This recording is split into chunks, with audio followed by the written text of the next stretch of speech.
So I set that up just so that we can talk about the past with Easter Island. Post-human changes it changes the boundaries of what we know as human being a separate thing, and particularly the Rapa Nui people, known as cutting down their trees and causing their collapse, and not a correct story. So through environmental archaeology, we can look at patterns over time that are deeply connected to global climate change and cosmic events. And what keeps that connection with the landscape is the people and their recognition of these patterns, whether they leave them behind in pictographs or what they're trying to tell is a story of their prayers and rituals that are a connection into this cosmos and these changes and how they're surviving. So, nothing's isolated. And when you return to these shared memories over and over again, we call rituals, these things are not linear. Time is coming from all directions, and it turns into something sacred. So Ranakau is the lake that I cored since 2002, and I'm not going to show you the little video just to save for time. But this is the climate work, and if you look at this diagram here, this is 15,000 years of climate using oxygen isotopes taken from the sediments. And what you see from the bottom of the chart is the oldest, 15,000 years ago, moving through the Younger Dryas and the last glacial maximum, peaking about 9,200 years ago until a very hot event. So everything moving right is hot, everything moving left is cold. And then you can see these dips and these cycles. And so what I ended up finding out was that every 637 years there's a cold event. They're not always the same period of time, they're not always the same intensity. And then every 719 years there's a hot event. So we have these really long-term climate cycles that repeat. The last one that happened, this is all taken from the mat at the lake, is the last 1,000 years. The last event that happened, the cold one, started in 1390 AD and ended in 1505. So there was 115 years of cold. And what really happened with the trees was, they are unique creatures in that they're full of sugar water, and their nemesis is going dormant for long periods of time, and which didn't allow them to produce new seed. But you can start overlaying the disappearance of palm pollen and the moai and the lithic mulch and all the things that we've done through archaeology, and piece this big picture together. So in summary of the climate work, this event, 637 years, if you add 1390 with 637, you get 2027, which is the highlight of the talk, that this climate event, the last one that caused this big story, is repeating. So some of the things that I also found through palynology, through the fossil pollen, was looking at what was living on the island long ago. There's 17 tree species that I found in the pollen, 4 new palms that were unknown. So it had a really diverse ecosystem there. But the unique thing you should know about is this giant palm tree, which is a cousin of the Jubaea chilensis in Chile. It's estimated there were 16 million of these giant trees that were living on the island at one time.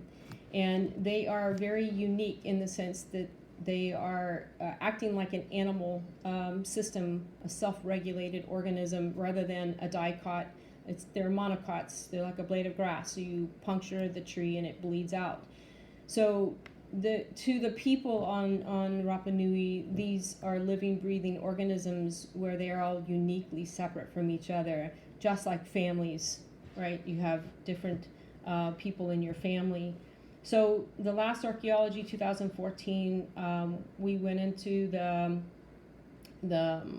there's no surface water on the island, but this is clearly a collapsed lava tube that has water periodically.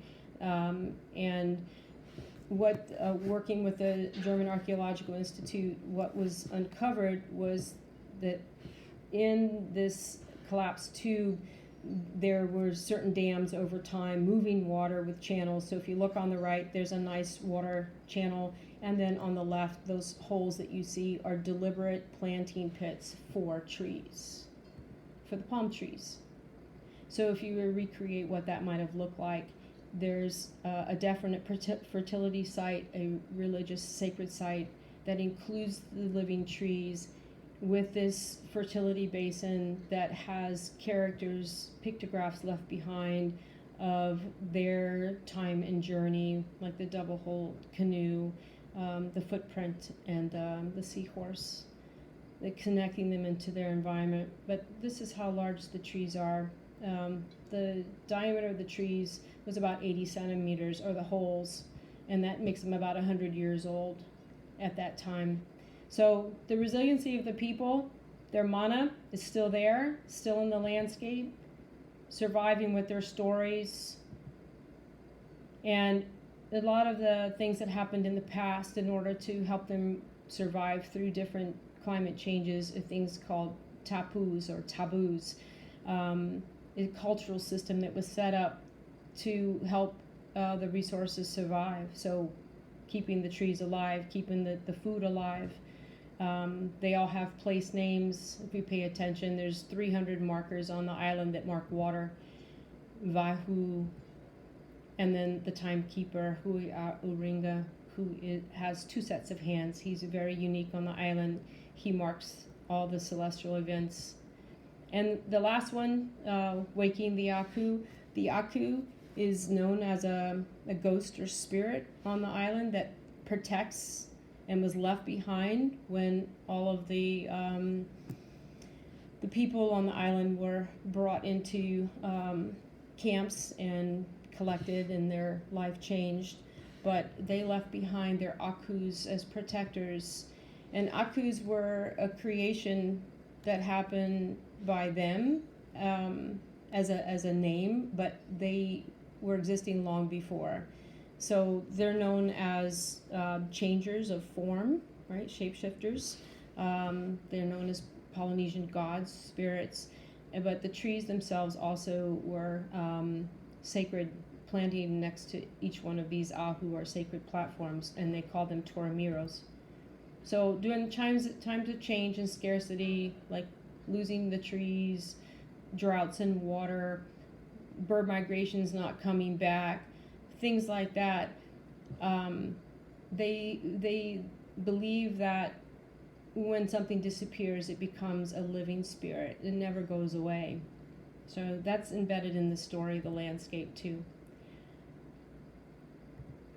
So the last slide is a two-dimensional layout of climate change, cultures, how it lays out, but it's just there to place mark how we see things in perspectives of mostly two-dimensional, and that if we start changing our view of nature and this interaction, we might be more resilient and change in the future. So knowing that this climate event's coming back in 2027, at least it's beginning, I think it's already started. How resilient will we be? We might call it climate change, but it has a longer life than that. So thanks for listening, and this is an open dialogue. As we say in Rapa Nui, maruru, thank you very much. And everything that I have written and published is on Earth Archive free access, so you can find things there.